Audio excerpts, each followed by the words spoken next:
तो वो गौतम अडानी जो कि शेयर मार्केट में बुरी तरीके से गिर गए थे, अब वो वापसी करते हुए दिख रहे हैं। 23 जनवरी को हिंडनबर्ग की रिसर्च सामने आती है, जिसके बाद शेयर मार्केट में अदानी की वैल्यूएशन लगातार गिरती जा रही है और इतनी गिरी है कि वो 113 बिलियन डॉलर के बराबर थी।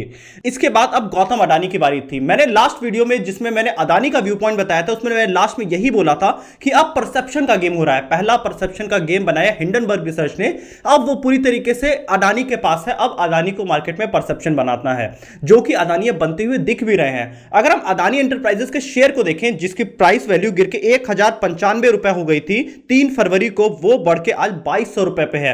मतलब इनके शेयर की प्राइस अब दुगनी हो चुकी है। इसके साथ अगर हम देखें कि अदानी पोर्ट्स जो कि 3 फरवरी को 423 रुपए पे था, वो बढ़ के करीब 603 रुपए पे आ चुका है आज। इसके साथ एसीसी सीमेंट 1761 रुपए पे था, वो 1974 रुपए तक आज पहुंच चुका है। भारत का जो शेयर मार्केट है वो पूरी तरीके से परसेप्शन पे चलता है। कैसा भरोसा मार्केट में जताया जा रहा है, उसी हिसाब से भारत का शेयर मार्केट बढ़ता है या घटता है। ये बात अदानी को भी बहुत अच्छे से पता थी। एक बार इनके ऊपर नेगेटिव रिपोर्ट आती है तो मार्केट पूरा बैठ गया। अब कुछ पॉजिटिव रिपोर्ट्स आने लगी, जिस वजह से अदानी काफी तेजी से बढ़ते जा रहे हैं। तो ऐसे कुछ लगातार इंसिडेंट्स होते गए 3 फरवरी के बाद से, जिसके बाद गौतम अडानी के शेयरों में लगातार तेजी दिखाई दे रही है। ये एक सेट प्लान इवेंट भी हो सकता है, लेकिन ये सब कुछ गौतम अडानी के सपोर्ट में जाता हुआ दिखाई दे रहा है। तो आइए इसको समझते हैं। तो हिंडनबर्ग की रिसर्च आने के बाद गौतम अडानी की तरफ से जब पहला जवाब आया था, वो ये था कि ये रिपोर्ट पूरी तरीके से फेक है। लेकिन इसके बाद इनको ये रियलाइज हो गया कि इंडिया के जो शेयर मार्केट के इन्वेस्टर्स हैं, वो इस बात से इन्फ्लुएंस होने वाले नहीं है। इसके बाद 413 पन्नों की एक रिपोर्ट आती है अदानी ग्रुप की तरफ से, जिसमें उन्होंने हर एक बात बताने की कोशिश किया कि हम इतने प्रॉफिट में है, इतने लॉस में है, हमारा मार्केट में यहां हर एक चीजें लगी हुई है, जो कि सब कुछ उन्होंने बताया कि ये सब हम पहले एनुअल रिपोर्ट्स में बताया करते थे। लेकिन उन्हें पता था मैटर इतने से भी अभी आगे नहीं जाने वाला है। इसके बाद इनका एफपीओ जो कि सब्सक्राइब हो गया था 100%, उसकी वैल्यू लगातार गिरती जा रही थी। अब गौतम अडानी को पता था कि हमें भारत के इन्वेस्टर्स का भरोसा जीतना है, तो 20,000 करोड़ का ये जो एफपीओ था, इसको इन्होंने मार्केट से वापस ले लिया। मार्केट में एक बड़ा परसेप्शन गया कि गौतम अडानी अपने इन्वेस्टर्स का बहुत ख्याल रखते हैं और उन्होंने एक अच्छा भरोसा अपने इन्वेस्टर्स को जताया है कि हम अपना जो एफपीओ जिसमें आपको घाटा हो रहा था, उसको हम वापस ले रहे हैं। ये पहले इवेंट में अडानी सक्सेसफुल रहते हैं। इसके बाद 6 फरवरी को वॉल स्ट्रीट जर्नल की तरफ से एक और आर्टिकल छपता है, जिसमें लिखा रहता है कि Adani group plans to 1.1 billion loan repayment after share collateral plummets. इसका मतलब यह था कि गौतम अडानी जो कि उनके शेयरों के कर्ज थे, वो अब चुकाने जा रहे हैं। गौतम अडानी करीब 1.1 बिलियन डॉलर का कर्ज उन्होंने चुकाने का सोचा है, ये वॉल स्ट्रीट जर्नल ने सीधे कहा। और इसके बाद गौतम अडानी अपना 1.1 बिलियन का जो लोन था, जो कि उन्हें 2024 में भरना था, उसका टाइम पीरियड पूरा हो रहा था, वो उन्होंने पहले भर दिया।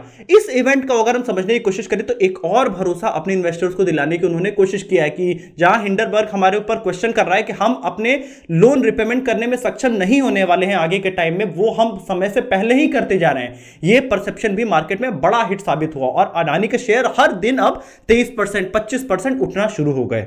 यहीं पे अडानी के सपोर्ट में एक और बात जाती है। जेपी मॉर्गन की तरफ से भी एक रिपोर्ट आती है। जेपी मॉर्गन बोलती है कि Adani still eligible to be part of influential JP Morgan bond indexes. इसका मतलब यह था कि गौतम अडानी अभी भी बॉन्ड्स में अपने शेयर्स का ट्रेड कर सकते हैं। गौतम अडानी की वैल्यू अभी इतनी ज्यादा नहीं गिरी है। इस बात को भी भारत के मार्केट में काफी पॉजिटिव लिया गया, क्योंकि जेपी मॉर्गन एक बहुत बड़ी फाइनेंशियल सर्विस एजेंसी है दुनिया की। इनकी बातों का बहुत महत्व होता है, जो कि शेयर मार्केट में दिखाई दिया।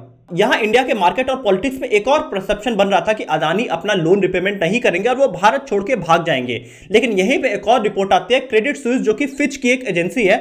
उन्होंने बोला कि अडानी ग्रुप अपना जो एसबीआई के ऊपर इतना बड़ा लोन है, वो चुकाने में बहुत ही इजीली सक्षम है। मतलब इस रिपोर्ट में बताया गया कि जो एसबीआई से लोन अडानी ग्रुप ने लिया है, वो लोन ऐसे हैं जो कि अडानी इजीली रीपे कर सकते हैं, क्योंकि वो लोन उन कंपनीज पर लिया गया है जो कि अच्छा परफॉर्म कर रही है अडानी की। वो ऑपरेशनल कंपनियां हैं जहां से इजीली लोन का रिपेमेंट किया जा सकता है। अडानी ग्रुप के ऊपर अगर हम टोटल दिया हुआ लोन देखने की कोशिश करें एसबीआई की तरफ से, तो वो करीब 27,000 करोड़ का लोन है, जो कि एसबीआई ने टोटल जितने लोन बांटे हैं उसका सिर्फ 0.88% है। यहां पे बताया गया है कि एसबीआई के ऊपर कोई बड़ी मुसीबत नहीं आ सकती है और गौतम अडानी भी बहुत ही इजीली अपना लोन रीपे कर देंगे। इस फिच की रिपोर्ट को मार्केट ने बहुत ही पॉजिटिव लिया। अब हर तरफ से मार्केट में एक एनवायरनमेंट बनने लगा, जहां पे यह बताया जाने लगा कि गौतम अडानी सक्षम है अपने लोन के रिपेमेंट करने में। इसके साथ ही गौतम अडानी अपना तीसरा स्टेप लेते हैं और उन्होंने अपना तीसरा परसेप्शन बनाना शुरू किया।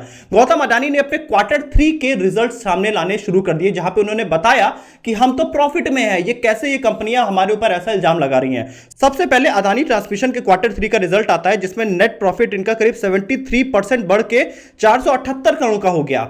इसके साथ ही अगले इनकी कंपनी की रिपोर्ट आती है अंबुजा सीमेंट, जो कि क्वार्टर थर्ड में उनका नेट प्रॉफिट करीब 46% बढ़ के 369 करोड़ हो गया। इसके साथ ही अदानी पोर्ट का फिर रिपोर्ट आता है, उसमें बताते हैं कि इनका प्रॉफिट 16% गिरा है, लेकिन कंपनी का रेवेन्यू करीब 17% से ज्यादा बढ़ गया है। इसके साथ ही आज 8 तारीख को अदानी पावर का भी क्वार्टर थर्ड का रिजल्ट आता है, जिसमें बताते हैं कि इनका प्रॉफिट तो 96% तक गिरा है, लेकिन इनका रेवेन्यू करीब 45% तक बढ़ा है। तो ये सारी चीजें अदानी के फेवर में जा रही हैं, क्योंकि अदानी ग्रुप के ऊपर इल्जाम लगा था कि इनकी कंपनियां करीब 80% से ज्यादा ओवर वैल्यूड हैं। इनको जो शेयर की प्राइस है वो जितनी होनी चाहिए उससे 80% ज्यादा है। लेकिन अदानी यहां पे क्लियर अपने बातों से नहीं, अब वो अपने काम से दिखाने की कोशिश कर रहे हैं कि हम प्रॉफिट में हैं, क्वार्टर थर्ड में हमने प्रॉफिट जनरेट किया है, तो कैसे हमारे ऊपर इस तरीके के इल्जाम लग रहे हैं। तो ये चीजें गौतम अडानी पहले ही समझ चुके थे कि हम अपनी जो बातें बोल रहे हैं बातों से कुछ नहीं होगा, हमको अपने रिजल्ट्स में दिखाना पड़ेगा। वो चीजें उन्होंने सबसे पहले अपना लोन रिपेमेंट किया करीब $1.1 बिलियन का। इसके साथ ही कई रेटिंग एजेंसियों की रिपोर्ट आई जिन्होंने बताया कि गौतम अडानी अभी भी सेफ है। इसके साथ ही जब इनके क्वार्टर थर्ड के जो रिपोर्ट आ रहे हैं उसमें इनके कई कंपनीज प्रॉफिट में दिखाई दे रही हैं, जो कि मार्केट में बड़ा परसेप्शन क्रिएट करने में सफल रह रही हैं, जिस वजह से गौतम अडानी के शेयर जो 1000 तक गिर गए थे वो बढ़ के 2200 पे पहुंच रहे हैं, मतलब करीब दुगने से भी ज्यादा होते जा रहे हैं शेयर। इन पॉइंट्स की वजह से गौतम अडानी के शेयर मार्केट में लगातार आपको बढ़ते हुए दिख रहे हैं। लेकिन ये परसेप्शन का गेम है, मैं अभी भी कह रहा हूं, अगर दूसरी साइड से फिर कुछ निगेटिव परसेप्शन बनेगा तो मार्केट में फिर से इनके शेयर्स की वैल्यू आपको डाउन होते हुए दिखेगी। तो अगर शेयर मार्केट में आपको बड़ा गेम खेलना है, आप परसेप्शन में मत टिकिए। कभी हिंडनबर्ग अपनी रिसर्च लेके आ जाएगा, कभी गौतम अडानी अपनी रिपोर्ट लेके आ जाएंगे, मार्केट उठेगा गिरेगा। लेकिन आप अगर लॉन्ग टर्म इन्वेस्टर बनना चाहते हैं तो आप वेट एंड वॉच करिए, थोड़ा टाइम दीजिए। हमने लास्ट वीडियो में बोला था कि कुछ दिनों में मामला और ज्यादा क्लियर होता जाएगा, जो कि अब क्लियर होता हुआ दिख भी रहा है। हमने आज से 4 महीने पहले एक वीडियो बनाया था अदानी ग्रुप पे, जिसमें हमने कहा था कि अदानी ग्रुप के ऊपर कई बड़े लॉसेस हैं। हिंडनबर्ग की रिसर्च तो बाद में आई, जिसमें हमने प्रॉफिट टू अर्निंग रेशियो के बारे में इनके बहुत डिटेल में बताया था कि इनकी कंपनियां ओवर वैल्यूड हैं। इसीलिए हम हिंडनबर्ग की रिसर्च को हमने बहुत ही डिटेल में एनालाइज किया कि जो बातें हम बोल रहे थे वही बात तो हिंडनबर्ग ने भी बोली हुई है। तो आप उस वीडियो को भी जाके देख सकते हैं। 4 महीने पहले ही हमने ये चीजें बहुत ही क्लियर आपको बताई थी कि अडानी की ग्रुप है ये पूरी तरीके से ओवर वैल्यूड है। तो आप कमेंट ऑप्शन में लिख के बताइए कि अभी भी आप कितने लॉस में हैं। दोस्तों मैं फाइनली आपको बता दूं, इस परसेप्शन के गेम में हिंडनबर्ग की तरफ से एक और परसेप्शन बन रहा है, अदानी की तरफ से कुछ और बन रहा है, लेकिन जो सबसे बड़ा लॉस हुआ है वो इंडिया के जो रिटेल इन्वेस्टर है, आम आदमी, उनको बहुत बड़ा लॉस हुआ है। लोगों ने 50-50 लाख रुपए गंवाए हैं इन कंपनीज में इन्वेस्ट करके। तो आप बहुत ही सेफ खेलने की कोशिश करिए इस मार्केट में। तो आप कमेंट ऑप्शन में लिख के बताइए कि अदानी में आप अभी पॉजिटिव में हैं या फिर आप निगेटिव में हैं, आप प्रॉफिट कर रहे हैं या लॉस कर रहे हैं, या आप कमेंट ऑप्शन में जरूर लिख के बताइए। वीडियो अच्छी लगी तो वीडियो को लाइक करिएगा, आप चैनल को जरूर सब्सक्राइब करिए, जिससे हमें काफी सपोर्ट मिलता है।